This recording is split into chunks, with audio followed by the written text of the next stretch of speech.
Hosted by Mike Wood, only on the Purple Acorn Network. Hi, friends. Welcome back to another My First Job. We have a very, very special episode today. I'm thrilled to introduce you to Jeff Taylor, but he needs no introduction because he is the founder of Monster.com, which put a huge stamp on this industry. So, Jeff, welcome to the show, and great to have you. Thanks, Mike. Love being here. I'm excited to do it. So, I mean, we were talking a little bit before the podcast started. I grew up in the town that was next to your headquarters in Maynard, Massachusetts. I grew up in Stowe, Massachusetts. And I've long heard about you, and I've heard about Monster, and I've kind of seen it, grow and through the years. And it's wonderful to finally introduce myself to you after about 20 years of meeting people who worked for you or whatnot. So it's great. Can you tell me a little bit about like where you are, what you're doing now? Yeah. So first, like they used to say, as the mill goes, so does Maynard. And, as we built from, we started out with a few thousand square feet and grew to about 700,000 square feet in the mill in Maynard. It was Digital Equipment's old headquarters. And the town flourished. And then at some point they left and went out to 128. And, so it's just really interesting to kind of check the history of an old mill town and how technology has impacted it. So, it's still there. You'd probably like it. It's done a lot of revitalization downtown. The clock tower is still there, whatnot. But when I go home to visit friends and family, I'll stop there and get out and check out the sites. Yeah. So I wanted to talk about my first job because my first job was so terrible. And my first job, I worked. I mean, I mowed lawns and I delivered papers. Feels like a Jurassic period or something. But my first job, I worked at a steakhouse called Callahan's, and I was a salad maker and a dishwasher. And so I'd go down in this hole and make these salads, and the head cook or chef or whatever used to call me Joe. And he never knew my name. And so one of the things that I remember so clearly is it's so demoralizing to be called by somebody else's name. The name Joe is fine, but it just wasn't my name. And I remember thinking, okay, this is the last time I'm going to be in a position like this where I'm basically an unnamed person, doing a job, I'm a contributor. I actually enjoyed the job, but that's what I remember is just really demoralizing. So now, how old were you? Do you remember? I was, I think around 15 or maybe 16. And so it was the first time I had a job where I got a printed paycheck and, got paid every week and, which was cool. But then if you ask me a little bit about Monster, and if we talk about first job, I put the first job on the World Wide Web. And so just check that for a second. There were 200 websites in the world. Most of the websites were actually universities not using a .edu yet. And, there were people talking about the very early DARPANET and ARPANET. And so I started out building a bulletin board system, a BBS, which is why our first Monster name was the Monster Board. And while I was trying to build out this bulletin board to help my client companies recruit, because I owned a help wanted advertising agency, Mark Andreessen was at the University of Illinois, and he built the first browser, which was called Mozilla, and it could have graphics. And I had this idea, a big idea, a monster idea. And I had gotten up and gone to a coffee shop and I basically drove to this shop and I drew out this interface where it was a buyer and a seller. And I had this drawing of a monster. And that drawing actually went to a guy named Alan Downing, and he drew the first monster, which is called Trumposaurus. And we put the first job posting on Mozilla browser, basically building our first website, which was called the Monster Board.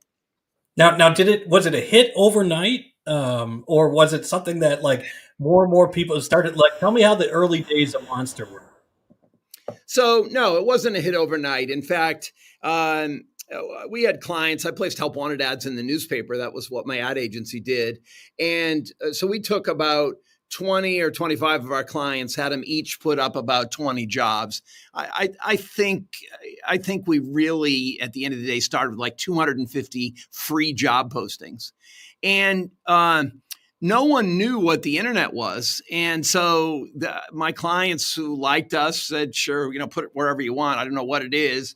And so the first reaction was, well, we don't have email or an internet connection. So we were getting resumes in. They were coming from Peru and from India and China and California. And there were some from Boston. And we were printing them out, putting them in a manila envelope and sending them to our clients. This is how bad this was at the beginning, right?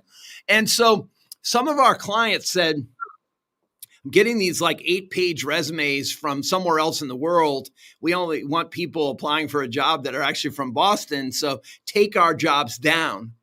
And so there was a first almost like a kill moment where it could have been the end right there, except for Adweek called and said, you have some sort of an application that is on the internet for jobs. We'd like to come and write a story about it.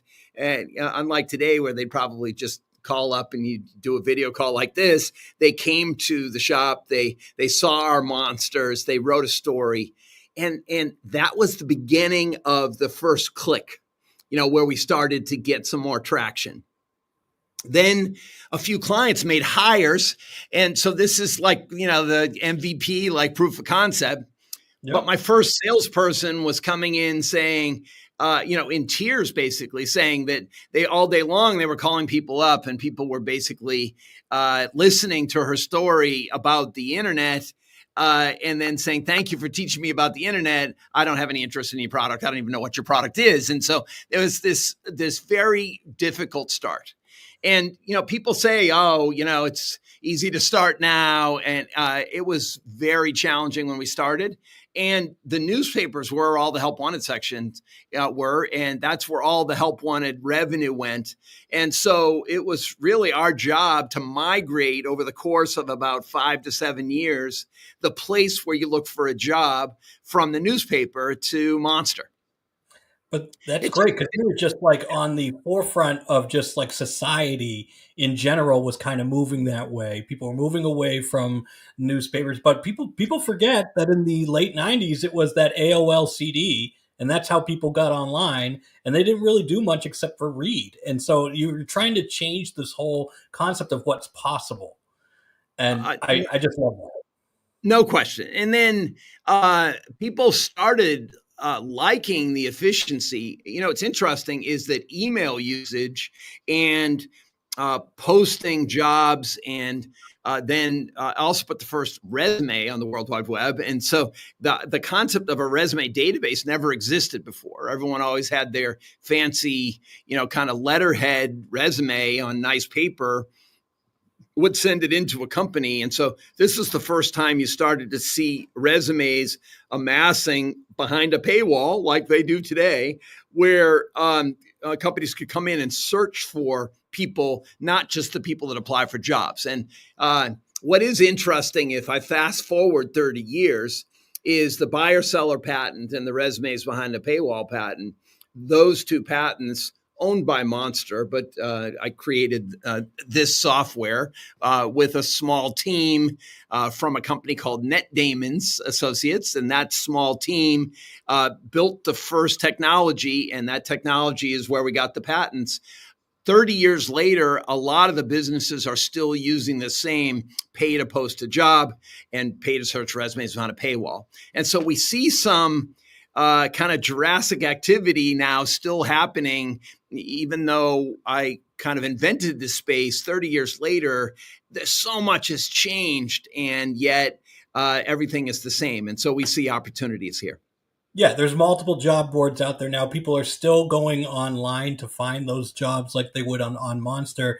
But I feel that there is kind of a coming change now, and that there's just too much. There's too much in the space. You go on LinkedIn or something like that, you go to apply for a job and you see that 1,000 people already clicked apply. There's got to be some way. There's just too much out there. So I'm wondering what your thoughts are on kind of like the current job market, as opposed to, 30 years ago. So I think there's a bunch of stuff in there, right? The idea of it being easy to apply now, in some ways, it's the easiest it's ever been. Even some of the new AI startups will allow you to apply for 1,000 jobs while you sleep. And so I think one of the problems is I described as like leaves like blowing up against a fence. There's just it's clogging up the systems, and the people that really support the applicant tracking systems are saying, "Oh, it's not like that. That we're able to process everything and to put out the oh, we received your resume, thank you very much, and I'm sorry, but you're not qualified." But the reality is, I'm seeing a lot more. I have two props here. A job posting looks like this and your resume looks like this, and the job posting comes across, you're using the large language model now, using OpenAI or Chat GPT or whatever, and you're basically putting the job posting in, and out comes your resume, and it looks just like the job posting, and off it goes back to the company. And that's jamming up the systems in kind of like middle time period. ATSs were working very well, where 5%, 7% of the applicants were qualified and others were not. So they would immediately be weeded out by the keyword matching. But now my estimate was between 20 and 25% of the resumes now match the job posting perfectly. And more people are discovering how to do this. So this is becoming more of a problem. And the applicant tracking system doesn't know how to deal with that, which means we're right back to old-fashioned recruiting, which to some extent I don't think is a bad thing. That means that you've got people involved in helping to make those decisions. But there's a lot more volume. And the other thing that it's a little like news, you get news from around the world so quickly, the wildfires in California, or, what's happening in with the release of hostages or whatever. You get this very quickly now. It's the same thing with applying for a job. You see, 1,200 people have applied to that job.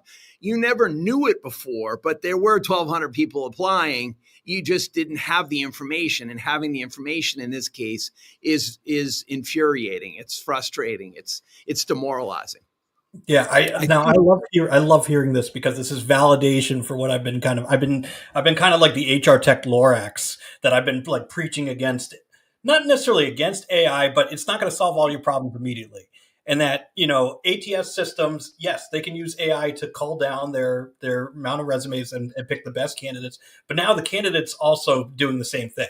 And so now all your resumes all your resumes are going to look exactly the same, and you're stuck at zero. My wife's a recruiting person, and she's just stuck with they're at the same. They're still stuck with the volume problem and finding the right candidates.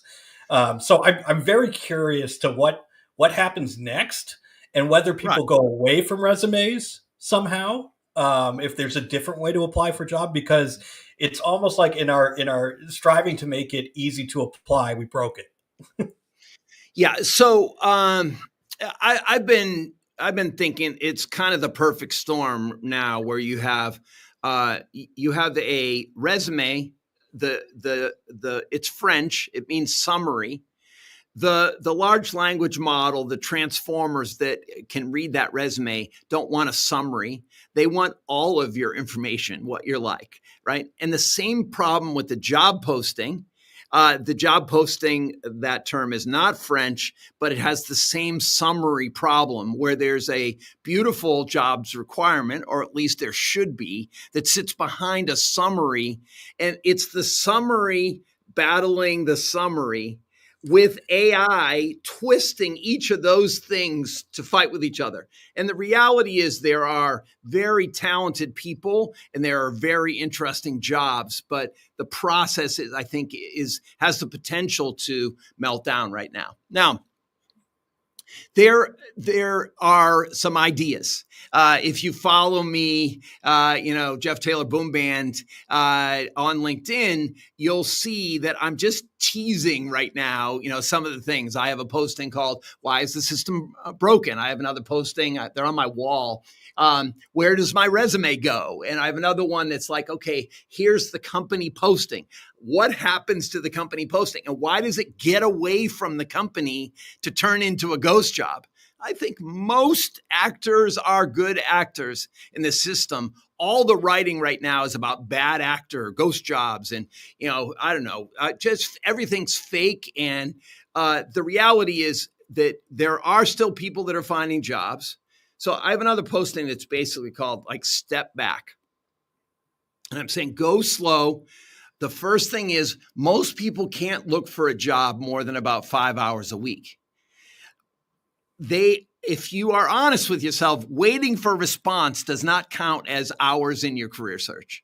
And so when you think about that, you work for somebody else 40, 45, 50 hours a week and never thought twice about it. But when it came to actually your own effort, what I'm suggesting is go slow. Think about, okay, what would you do if you actually put all those hours to work? And the first thing I would do is to say, okay, is my resume actually an honest version of who I am? Most people's resume is a very narrow career view of what they are. I think this is the time to put more stuff back into your resume. And so I want to see more descriptors of the things you're doing in your jobs. Right now, don't worry about the one-page resume. The ATS system is not judging you on a one-page resume. Try to be, not to be cute. Anytime you're doing tables or any sort of like more creative way to have your resume look is not good for the applicant tracking systems. So the first thing I would do is actually step back, read your resume. Most people haven't read their resume in ages and someone else wrote it. So if you actually get into an interview where someone's looking at your resume, it's an uncomfortable moment for you because you don't know the information, even the way it's displayed, or you've forgotten the way you've described the thing. So really know your resume. The other thing is, from a company perspective, applying for general jobs. Is that role right? Is that industry right for you? Is that environment right for you? There's such a random nature to this, right? So I think it's time to go back and say, okay, we're hybrid. Let me say, I think that's the way we're going. But if we're hybrid and you have to show up 2 or 3 days a week, you can drive a little bit longer. So let's say you do an hour and a half radius around your house. That's an honest hybrid area for you. And if companies are going to ask you to be in, you really can't be in Peru or in the Bahamas and work now. They're going to ask you to come in 2 or 3 days a week. Now assess the companies that are right around you that you'd really like to work for, and then work everything to try to get attention into those companies. And I know people are like, oh, I do this. No, but do you really do it? And I was saying, like in the Jurassic period, people used to send their resume into a company and it was attached to a basketball or it was attached to the lid of a pizza. And I think we're kind of getting back to, I am outside your office waving right now. Would you be willing to give me 15 minutes? And I think we've got to figure out how to get through these leaves piling up at the fence to get people to pay attention to you. Yeah, it's account-based marketing, but for yourself at these companies and trying to get through it. Because if you just put yourself amongst those 1,000 people that are on LinkedIn, you're going to get lost. So, right. I don't want to stand in front of a crowd of 1,000 people and try to stand out. I'll get lost.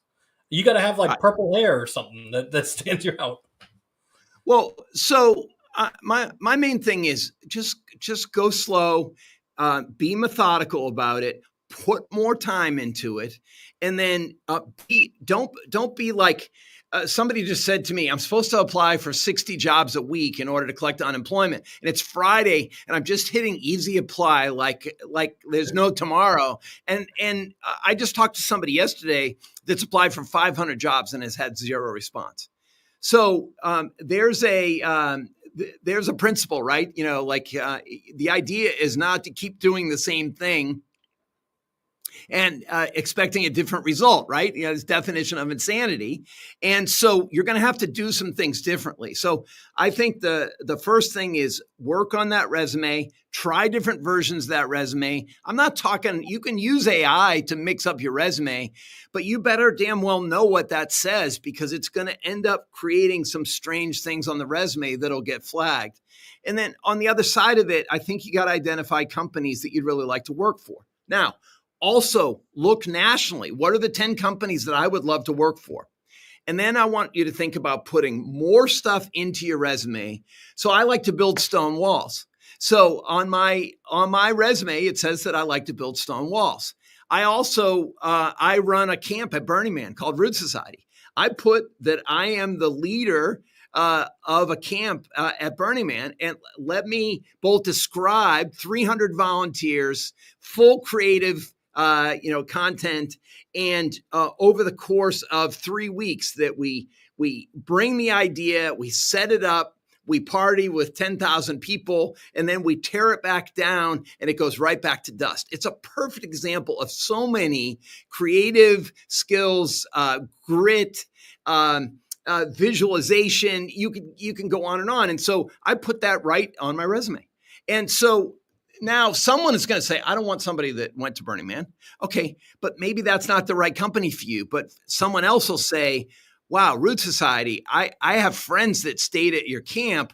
Hey, and then you end up talking for half the interview about your passions, the things that you love, which brings out the best part of you, which then makes you, just through how you light up, a more enticing candidate for a particular role. I would always say to somebody, you have kayaking on your resume. Tell me about that. And if they could spend a half an hour in our interview telling me everything about kayaking, I would say if I could get half their passion into my company, I absolutely would hire this person, right? Now, not everyone's like me. Not everyone's like me. There's a skill-based economy out there right now. Do you have 5 years of Python? Okay, you're hired.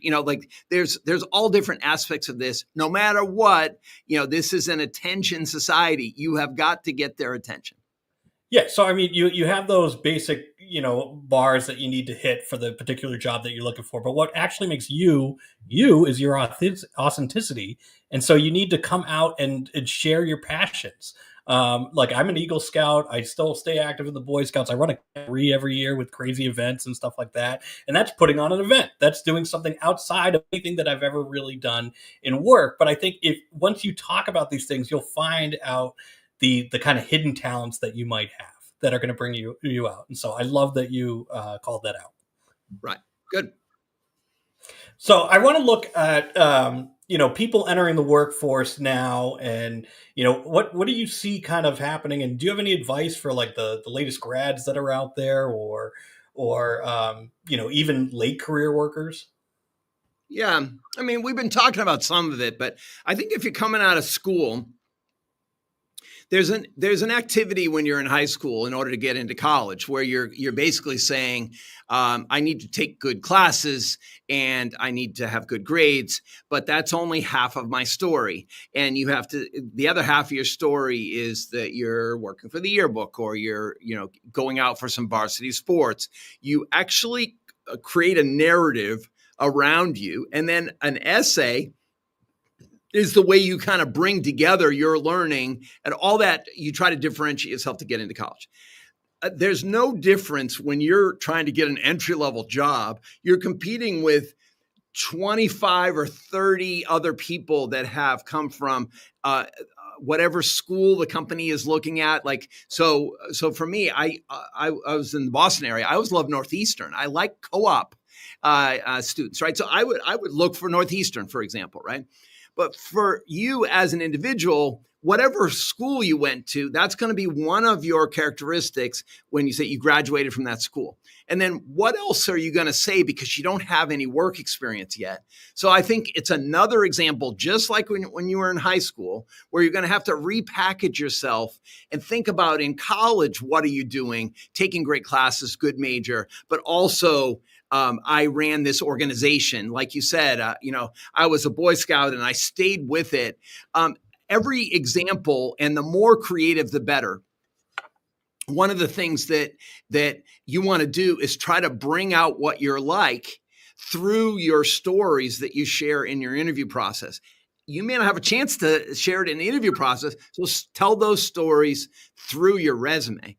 And now someone else is going to say, Jeff's advice is all wrong. You want to have your job title. You want to have your description. Well, you don't have any job titles or descriptions. So you're going to have to bring your college experience, package it. Now, when you're at mid-career, you don't want to say that you were, the captain of the lacrosse team when you were in high school. Like there is your resume needs to travel with you, and then you'll start to synthesize. I see on some resumes they'll say, and I have a group of experiences that represented these skills and these abilities at the bottom of your resume. This is very true when you're a senior worker. Like I see some people on LinkedIn, 27 job experiences. Okay, well, I mean, there's a little bit of a tell here. First of all, you don't want an applicant tracking system matching your first or second or third job skills.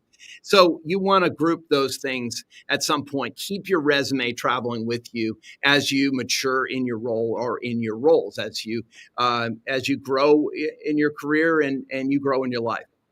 I think that there are this grit component. Most people cannot handle rejection.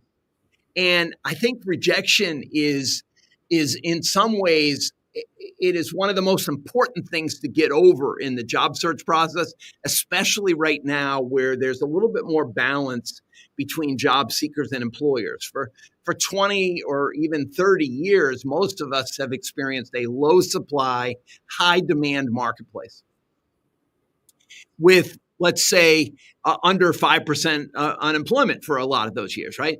Right now, it feels like an environment more like maybe like the late 70s where companies have a little bit more control. Job seekers in our generations don't really know what to do when the company is in control. They were so used to being in demand. So in this case, you got to repackage yourself. You got to be a salesperson for your own brand.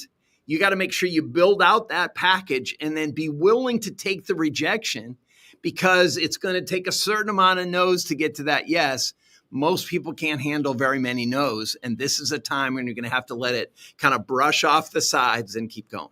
You're going to have to get used to getting rejected. I try to think about it as, so I'm kind of like, I'm out there, I'm looking for my next kind of full-time thing, been in the space for a long time. And it's funny that like rejection now for me, I don't know if it's because I'm used to rejection or now, but it's not that bad now, as opposed to like when I was coming out of college or something like that. And you get your sights set on everything and you expect that you're going to get everything. And then you get that rejection. So I think, just learning over time that it's not the end of the world, that 9 out of 10 times you are going to get rejected. And if you get rejected, it probably is for a good reason. The company's not a good fit for you. Right. But so I would say, let's play back and forth a little bit, Mike. So I always say, with rejection, like if you get feedback, your natural defense rises up and you don't listen to the feedback you got. But one of the pieces of training I really got from working at Bridgewater, working for Ray Dalio, was let the feedback wash over you and then try to hear the learning that can come from that, right? A rejection is tough when it comes in an electronic format and it says, I'm sorry, you're not qualified for this position. You have to, you don't have to do anything. This is always choices, right? But the idea of just pushing it aside, it's like that, okay, fine. Add another company to the list. That company said no, but a machine told me no. I don't have to have a bad feeling of anxiety because of that.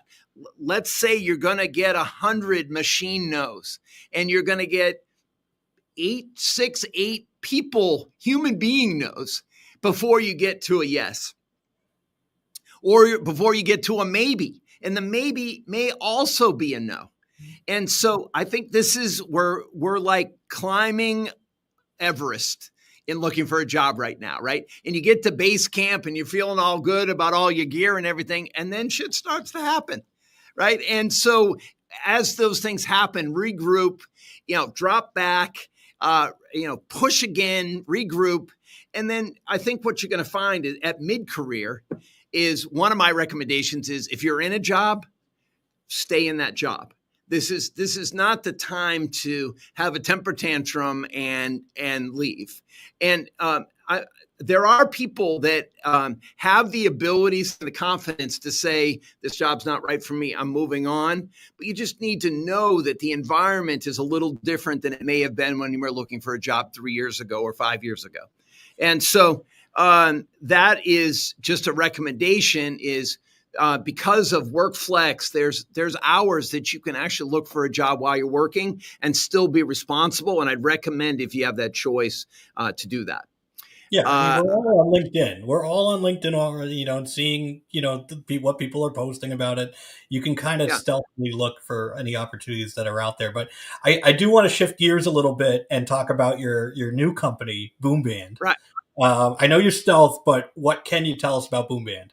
Right. Well, the first thing I can tell you is that the VCs are equally unforgiving, just like companies are. And so as I'm out raising money, I have to actually follow the same advice I'm giving you because you're getting lots of no's and for lots of reasons. And, some of them are because your idea is ugly and some of them are because your idea just doesn't fit into their portfolio. And for some of them, they don't have a portfolio to give right now. There's no money out there. You just have to keep kind of churning through. Boom Band is what I'm building is going to try to turn the sweatshirt inside out. The idea of when I started the business 30 years ago, the idea of a job posting, and it initially cost, I think, $25. And now it's up to $500, $700. It's $80 a day. It's $32 a day.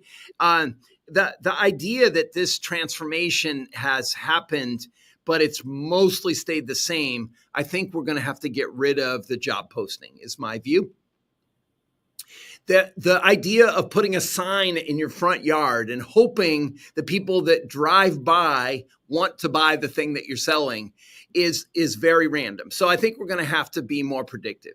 I also think on the resume side, that the resume, the LinkedIn resume is closed and narrow. And so the idea that it has your commercial experience, but especially since the pandemic, we are not either closed or narrow. Our heads are up. We're looking at the marketplace. The corporate brand is in the passenger seat. Our personal brand is in the driver's seat. And so my kind of stealth mode of what I'm building, I want to build a consumer brand. There hasn't been a new consumer brand in 20 years.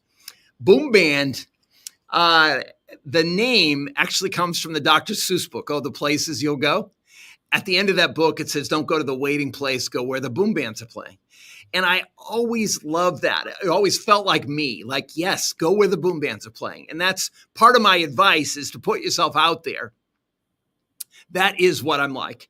And I think this generation needs that energy and a band like a band of brothers or a band of sisters, that support ring around you. That's where the name comes from. And we're gonna build a destination site for seekers. Our focus is going to be on the seeker. And we're going to try to build out a new set of tools. We're going to use the large language model. We're training a medium-sized fine-tuning model right now. And we're going to build a business that is going to change the way we think about buying and selling, think about the talent marketplace. That's awesome. Well, I'm already a huge fan, and I'm excited to see what you do. I encourage our listeners to find you on LinkedIn, and I encourage you, Jeff, to keep writing about the workspace. You have a lot of great suggestions for how to stand out, and I mean, you've been there from the beginning, so you know what's happening. So, thank you for joining me on this podcast, and I look forward to meeting you in person sometime and talking to you in the future. It seems like, Mike, we got a lot of mutual friends, and We do. I appreciate the work you do. And I'm really just starting to rattle the cage and tease the marketplace. So please come and connect with me. And I'm trying to help seekers while we work through this process. And we're just starting to coach with companies as well to do things a little bit differently. So come and talk to me. All right.